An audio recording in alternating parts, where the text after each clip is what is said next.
cold reality of his past began to sink in. Stanley decided that this machinery would never again exert its terrible power over another human life, for he would dismantle the controls once and for all.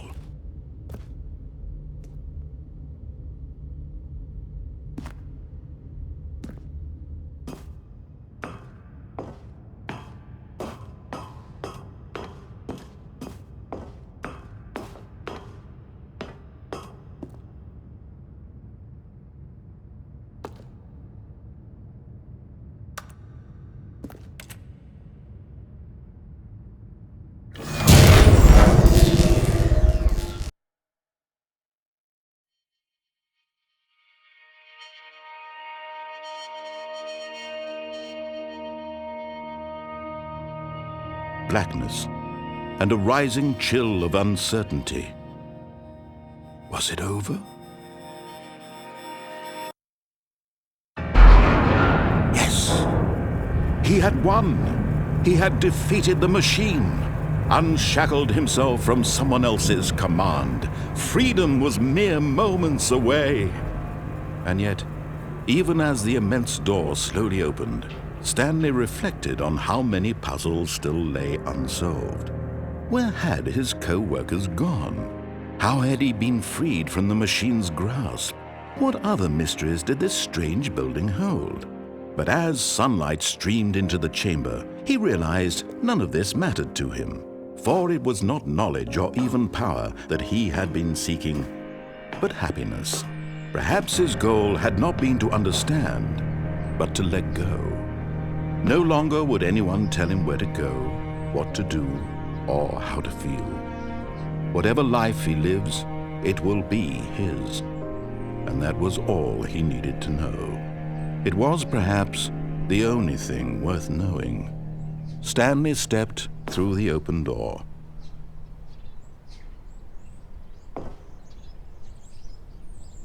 Stanley felt the cool breeze upon his skin, the feeling of liberation, the immense possibility of the new path before him.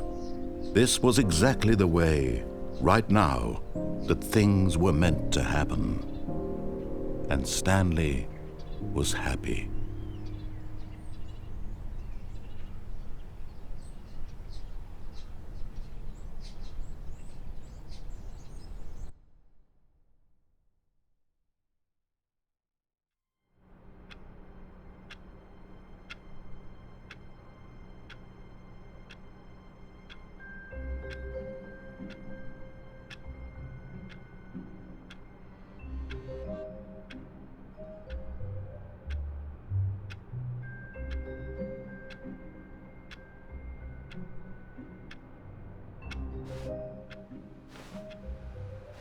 All of his co-workers were gone. What could it mean?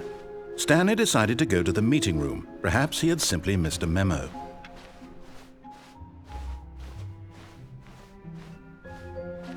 When Stanley came to a set of 2 open doors, this was not the correct way to the meeting room, and Stanley knew it perfectly well. Perhaps he wanted to stop by the employee lounge first, just to admire it. Ah, yes, truly a room worth admiring. It had really been worth the detour after all, just to spend a few moments here in this immaculate, beautifully constructed room. Stanley simply stood here, drinking it all in. But eager to get back to business, Stanley took the first open door on his left.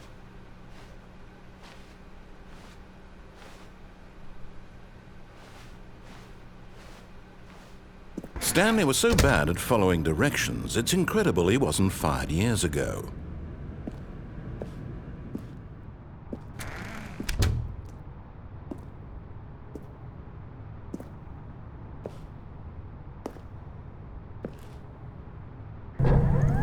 Look, Stanley, I think perhaps we've gotten off on the wrong foot here. I'm not your enemy, really, I'm not.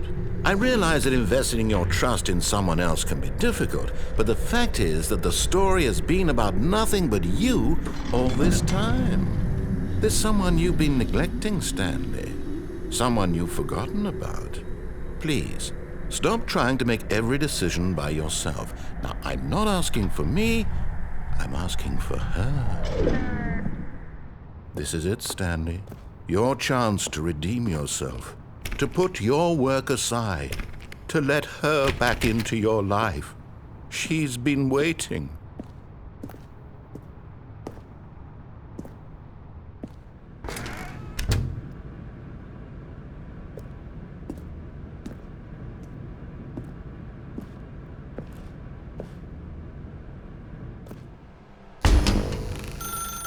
That's her, Stanley.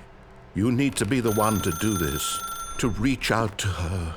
If you can truly place your faith in another, then pick up the phone.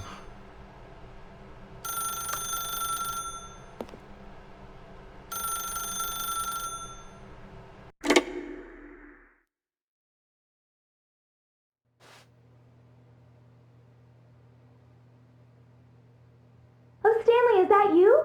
Hold on, sweetie. Sorry to keep you waiting. I'm just pulling the bread out of the oven. All right.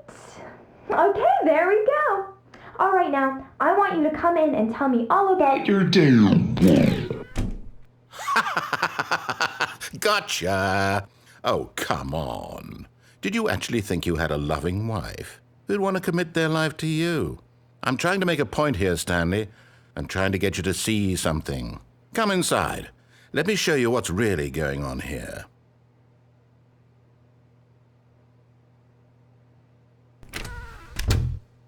This is a very sad story about the death of a man named Stanley.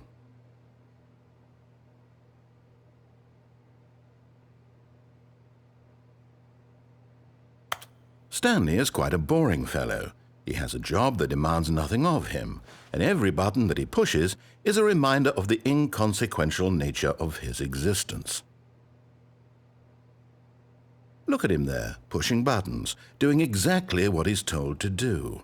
Now he's pushing a button. Now he's eating lunch. Now he's going home. Now he's coming back to work. One might even feel sorry for him, except that he's chosen this life. But in his mind, in his mind he can go on fantastic adventures. From behind his desk, Stanley dreamed of wild expeditions into the unknown, fantastic discoveries of new lands. It was wonderful, and each day that he returned to work was a reminder that none of it would ever happen to him. And so he began to fantasize about his own job. First, he imagined that one day while at work, he stepped up from his desk to realize that all of his co-workers, his boss, everyone in the building had suddenly vanished off the face of the earth. The thought excited him terribly. So he went further. He imagined that he came to two open doors and that he could go through either. At last, choice. It barely even mattered what lay behind each door. The mere thought that his decisions would mean something was almost too wonderful to behold. As he wandered through this fantasy world, he began to fill it with many possible paths and destinations. Down one path lay an enormous round room with monitors and mind controls. And down another was a yellow line that weaved in many directions, and down another was a game with a baby. And he called it the Stanley Parable. It was such a wonderful fantasy, and so in his head he relived it again, and then again, and again, over and over, wishing beyond hope that it would never end, that he might always feel this free.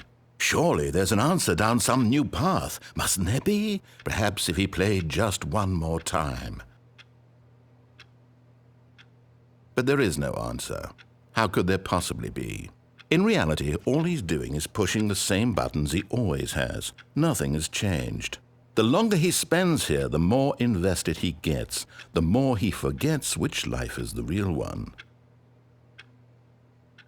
And I'm trying to tell him this, that in this world he can never be anything but an observer, that as long as he remains here, he's slowly killing himself. But he won't listen to me. He won't stop. Here, watch this. Stanley, the next time the screen asks you to push a button, do not do it. You see? Can he just not hear me? How can I tell him in a way that he'll understand that every second he remains here, he's electing to kill himself? How can I get him to see what I see? How can I make him look at himself? I suppose I can't, not in the way I want him to. But I don't make the rules. I simply play to my intended purpose, the same as Stanley. We're not so different, I suppose. I'll try once more to convey all this to him. I'm compelled to. I must. Perhaps, well, maybe this time he'll see. Maybe this time. And I tried again, and Stanley pushed a button. And I tried again, and Stanley pushed a button. And I tried.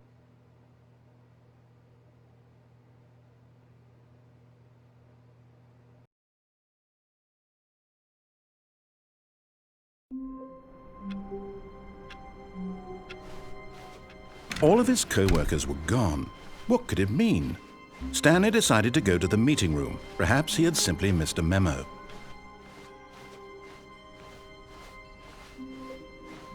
When Stanley came to a set of 2 open doors, he entered the door on his left. Yet there was not a single person here either. Feeling a wave of disbelief, Stanley decided to go up to his boss's office, hoping he might find an answer there. Coming to a staircase, Stanley walked upstairs to his boss's office.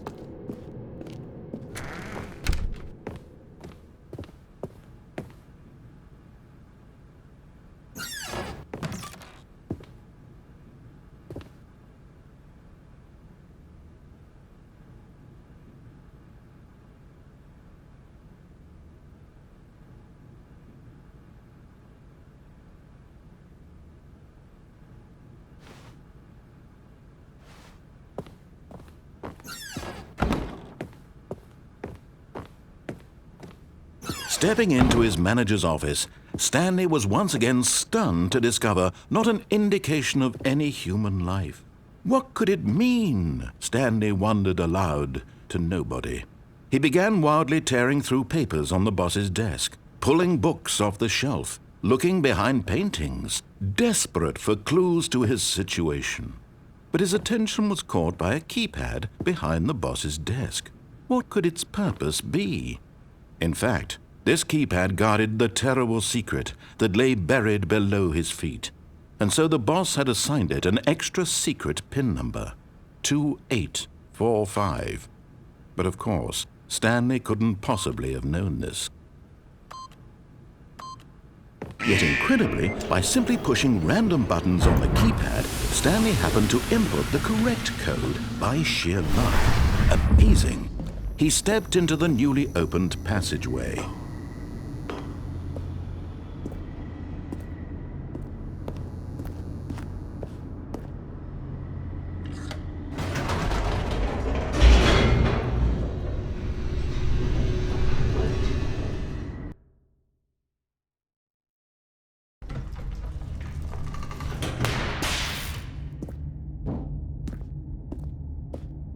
Stanley walked straight ahead through the large door that read Mind Control Facility. Although this passageway had the word Escape written on it, the truth was that at the end of this hall, Stanley would meet his violent death.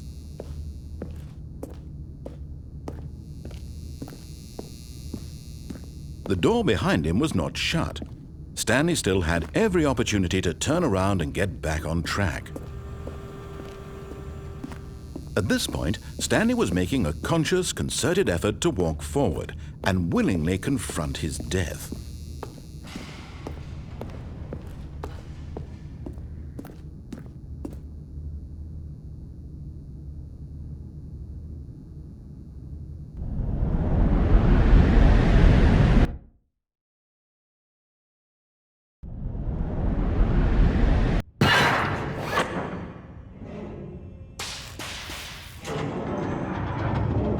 As the machine whirred into motion and Stanley was inched closer and closer to his demise, he reflected that his life had been of no consequence whatsoever. Stanley can't see the bigger picture. He doesn't know the real story, trapped forever in his narrow vision of what this world is. Perhaps his death was of no great loss, like plucking the eyeballs from a blind man. And so he resigned and willingly accepted this violent end to his brief and shallow life. Farewell, Stanley.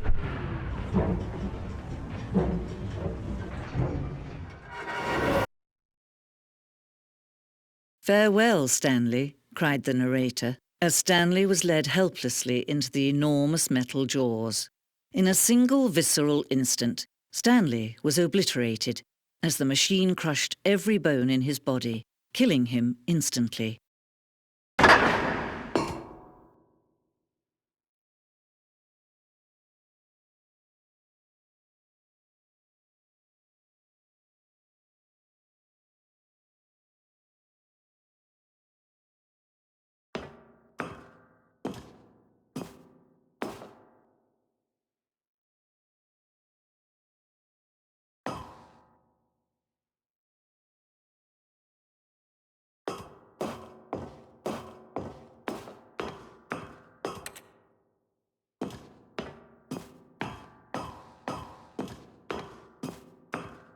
And yet it would be just a few minutes before Stanley would restart the game, back in his office, as alive as ever. What exactly did the narrator think he was going to accomplish?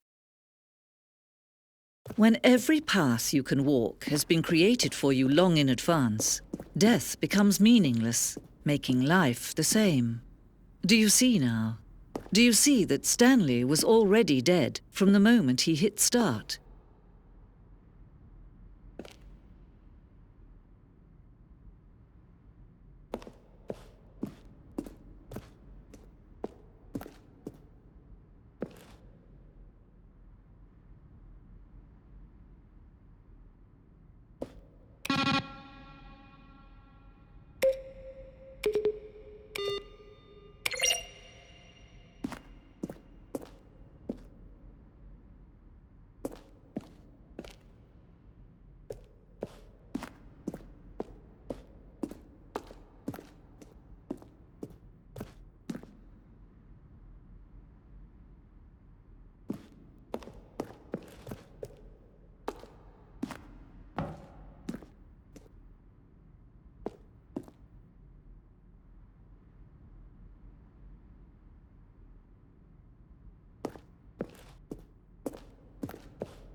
jumped in the river. Stanley stood on the snow. Now look closely, Stanley. See how it's impossible for the player to do anything in this room? Perfect example of poor level design, textbook mistake. It's the kind of thing you'd pick up on intuitively if you had even the most fundamental understanding of good. Stanley pushed in the big red button. But of course, you...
Oh, look at these two. How they wish to destroy one another. How they wish to control one another. How they both wish to be free. Can you see? Can you see how much they need one another? No, perhaps not. Sometimes these things cannot be seen. But listen to me. You can still save these two. You can stop the program before they both fail. Turn off your PlayStation. There's no other way to beat this game. As long as you move forward, you'll be walking someone else's path. Stop now and it'll be your only true choice. Whatever you do, choose it. Don't let time choose for you. Don't let...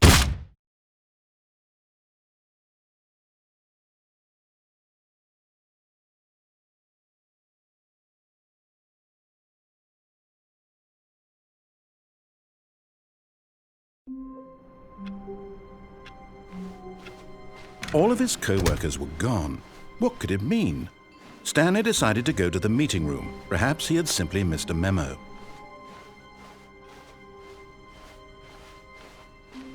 When Stanley came to a set of 2 open doors, he entered the door on his left.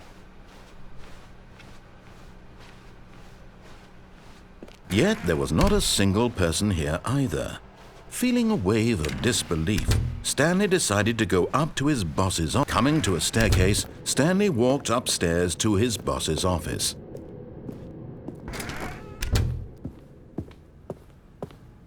The moment he entered his manager's office, Stanley froze in his tracks. Not a living soul anywhere. Could he really be? Stanley was in such a rush to get through the story as quickly as possible, he didn't even have a single minute to just let the narrator talk. That kind of anxiety isn't healthy, so he relaxed for a few moments with some calming New Age music.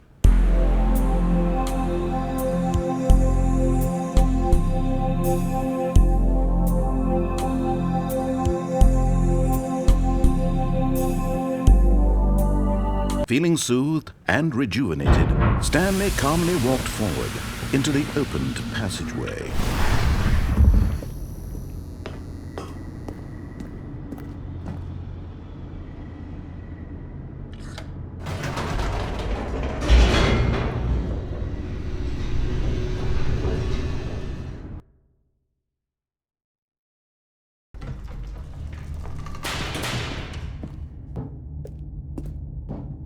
Stanley walked straight ahead through the large door that read Mind Control Facility.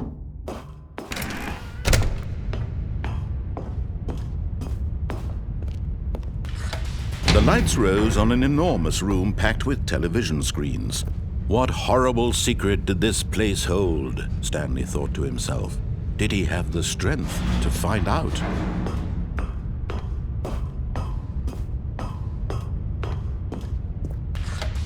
Now the monitors jumped to life, their true nature revealed. Each bore the number of an employee in the building, Stanley's co-workers.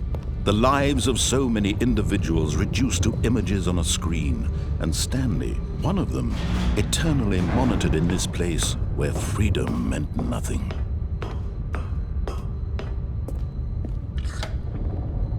This mind control facility, it was too horrible to believe. It couldn't be true.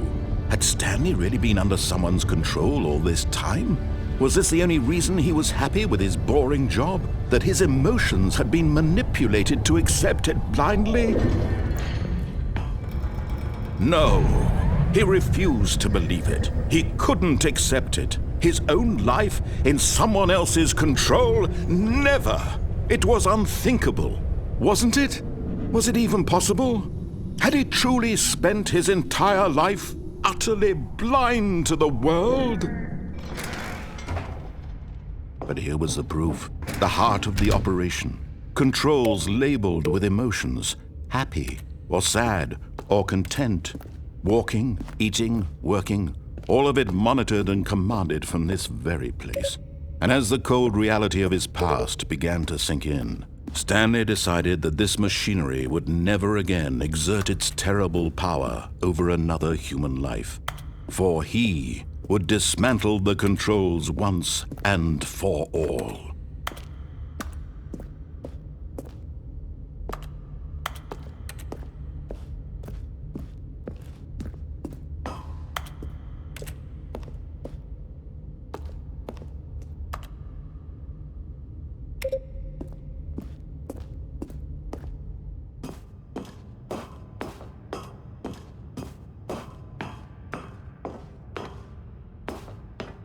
And when at last he found the source of the room's power... Oh, Stanley, you didn't just activate the controls, did you? After they kept you enslaved all these years, you go and you try to take control of the machine for yourself. Is that what you wanted? Control? Oh, Stanley, I applaud your effort, I really do. But you need to understand, there's only so much that machine can do. You were supposed to let it go, turn the controls off, and leave. If you want to throw my story off track, you're going to have to do much better than that.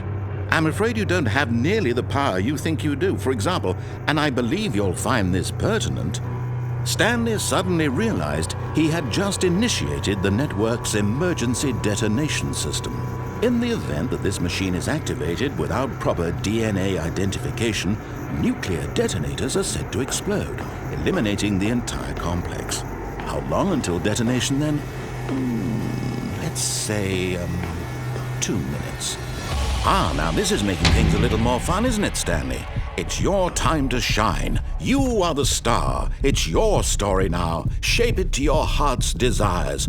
Oh, this is much better than what I had in mind. What a shame we have so little time left to enjoy it. Mere moments until the bomb goes off. But what precious moments each one of them is. More time to talk about you, about me, where we're going, what all this means. I barely know where to start. What's that? You'd like to know where your co-workers are? A moment of solace before you're obliterated? All right, I'm in a good mood. You're gonna die anyway. I'll tell you exactly what happened to them. I erased them. I turned off the machine. I set you free.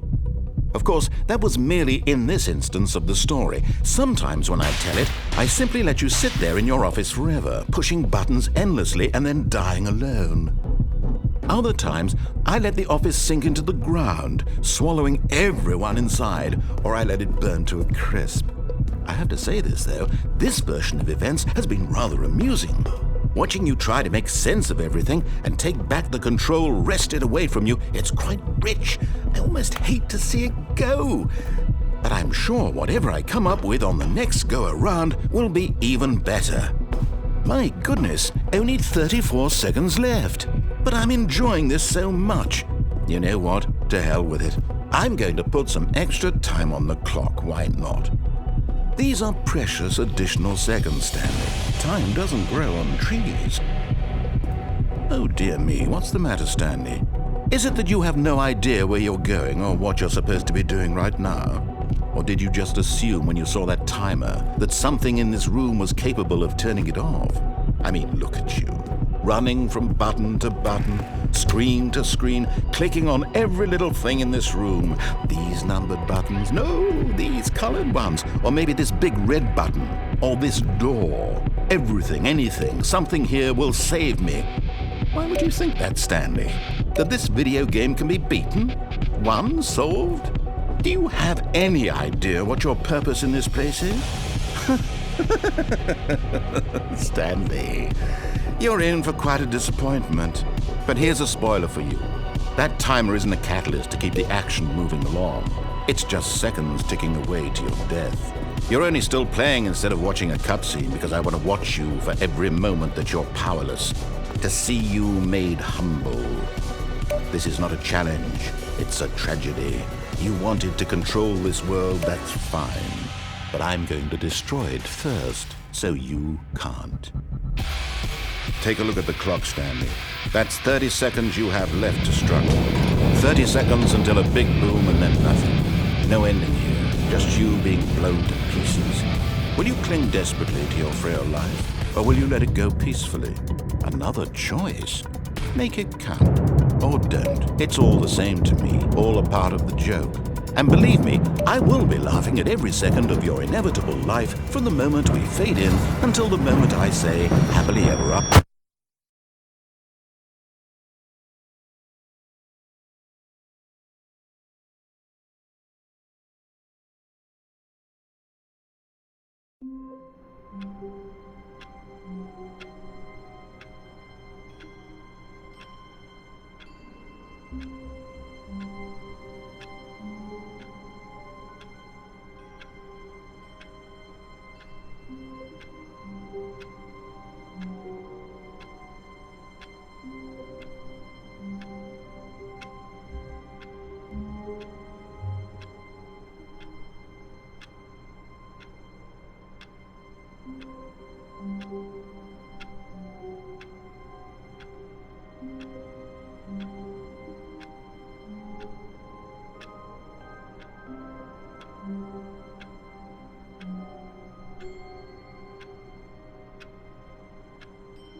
How wonderful.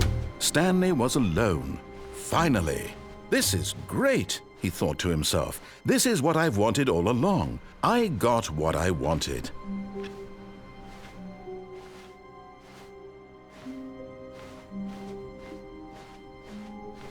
When Stanley came to a set of 2 open doors, this was not the correct way to the meeting room, and Stanley knew it perfectly well. Perhaps he wanted to stop by the employee lounge first, just to admire it. Wow, yes, this room. What a beautiful room. What a gorgeous, gorgeous room. Thank goodness Stanley had taken this detour on his way to the meeting room. Life without having experienced this room. But eager to get back to business, Stanley took the first open door on his left.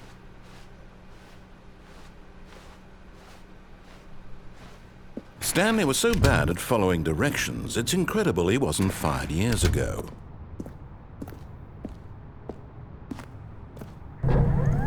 Look, Stanley, I think perhaps we've gotten off on the wrong foot here. I'm not your enemy, really, I'm not.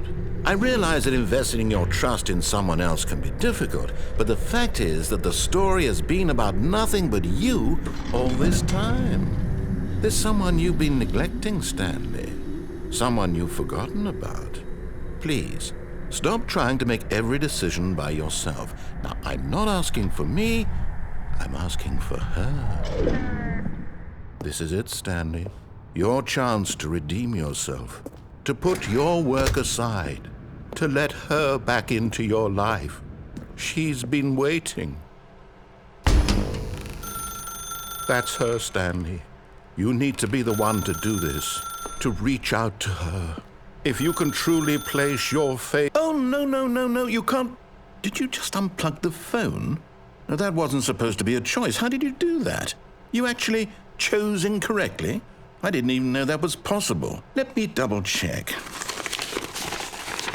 No, it's definitely here, clear as day. Stanley picks up the phone. He's taken to his apartment where he finds his wife, and the two pledge themselves to one another. Music comes in, fade to white, roll credits.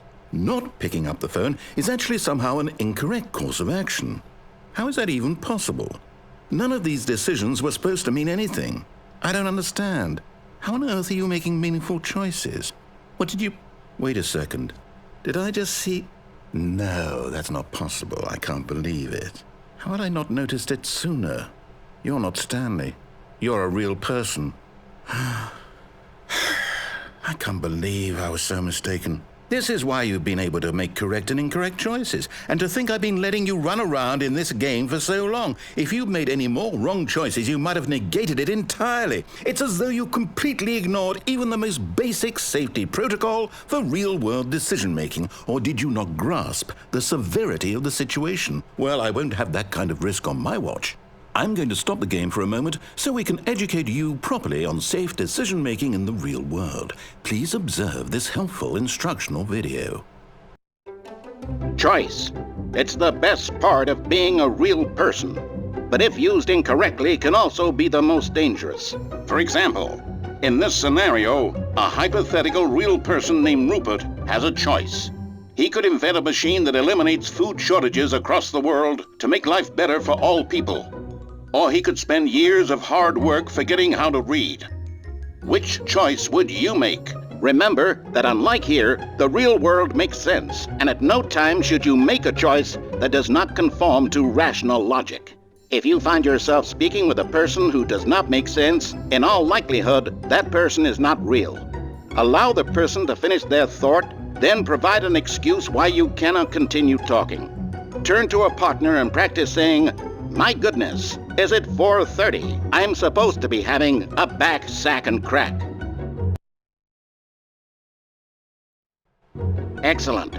Making choices on a regular basis is the best part to a healthy decision-making process. Most medical professionals recommend making at least 8 choices per day. Do you make more than 8? Less?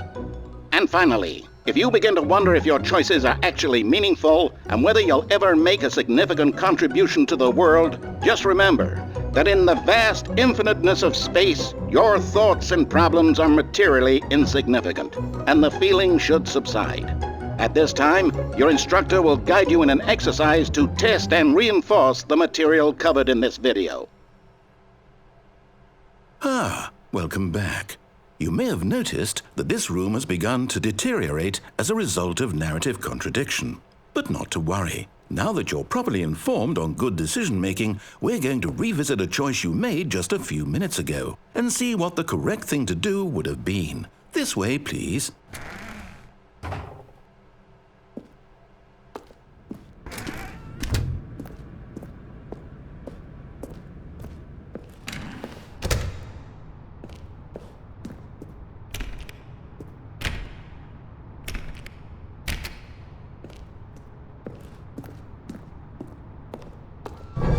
Now that we know your choices are meaningful, we can't have you jumping off the platform and dying. Imagine the main character dying senselessly halfway through the story. That story would make no sense at all. We just need to get you home as soon as possible before the narrative contradiction gets any worse. Unfortunately, it seems this place is not well equipped to deal with reality.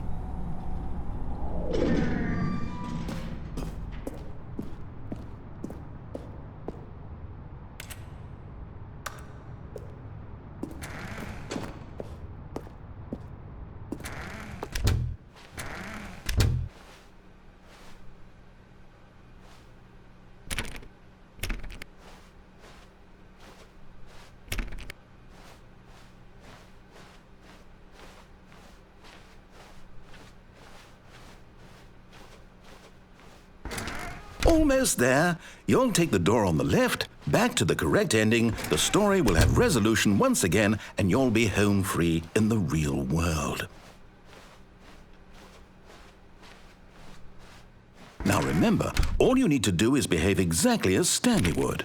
That means choosing responsibly and always putting the story first. I'm quite sure you'll be up to the task. Just follow my lead and you'll be fine. All right. When Stanley came to a set of 2 open doors, he entered the door on his left.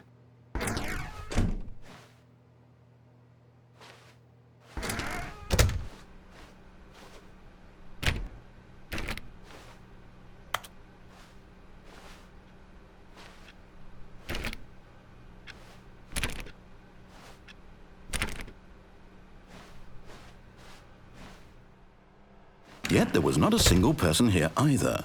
Feeling a wave of disbelief, Stanley decided to go up to his boss's office, hoping he might find an answer there.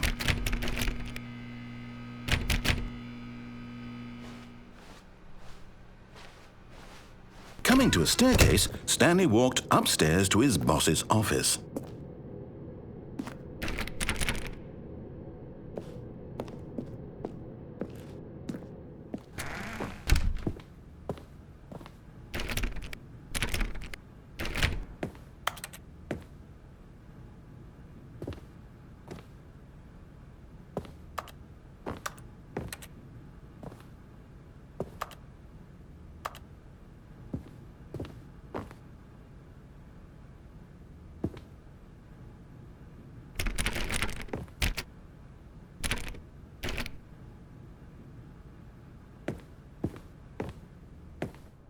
Stepping inside his manager's office, Stanley was once again stunned to discover not an indication of any human life.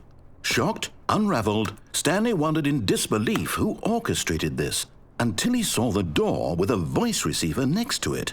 Surely behind this door lay all the answers to his questions. And beyond all probability, he knew the passcode. He had seen it on his boss's computer just last week. Nightshark 115. Was this the code to open the door? Would it still work? There was only one way to find out. Stanley had been trained never to speak up, but now he would draw from within himself the courage to face the unknown. He drew a sharp breath and then spoke the code.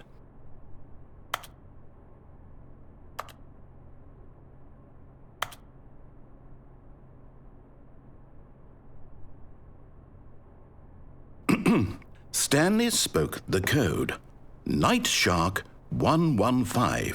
He spoke it into the receiver, right there on the wall.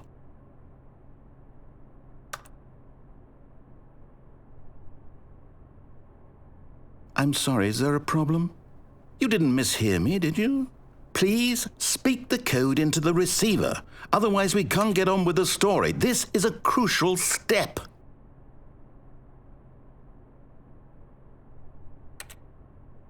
Okay, fine, you're not going to do it, but you know what? It's pretty humiliating to bring you this far, only for you to suddenly decide you have better things to do. I asked you for this one single thing, for your respect. The kind of respect Stanley shows for his choices. He knows what it means to take a story seriously. If you didn't want to see what I had to show you, then why did you come here? You had a choice, you know. You could have gone through the door on the right. You could have done whatever the hell you wanted over there. Why did you come this way? Speak. Say something to me. Explain yourself, you coward. You behave exactly as Stanley would. That means choosing responsibly and always putting the story first. I'm quite sure you'll be up to the task. Just follow my lead and you'll be fine. All right. When Stanley came to a set of 2 open doors, he entered the door on his left.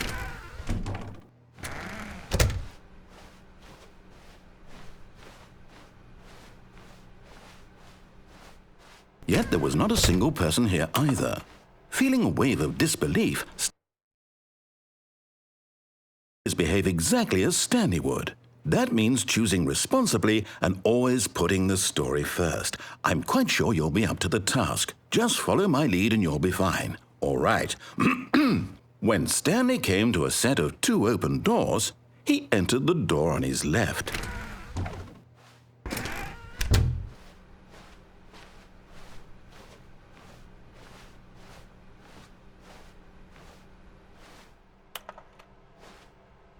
Yet there was not a single person here either. Feeling a wave of disbelief, behave exactly as Stanley would. That means choosing responsibly and always putting the story first. I'm quite sure you'll be up to the task. Just follow my lead and you'll be fine. All right. When Stanley came to a set of 2 open doors, he entered the door on his left. No! Why did you do that? Quickly, hurry back in the other direction. Perhaps we're not too late.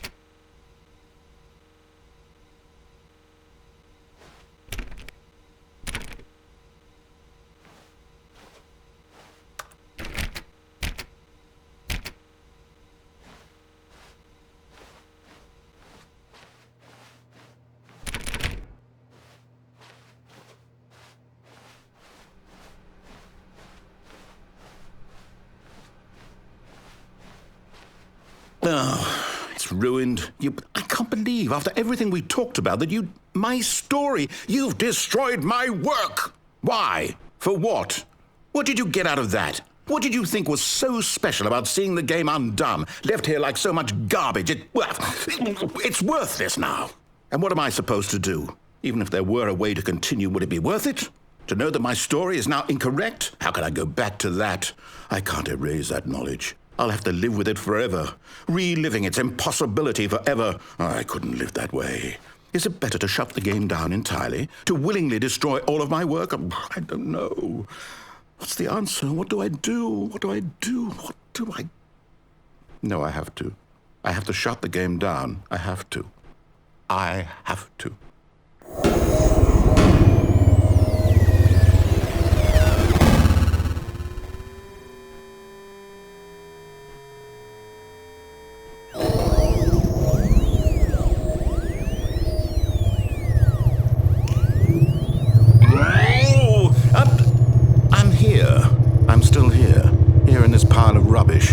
With you who thought you were so clever.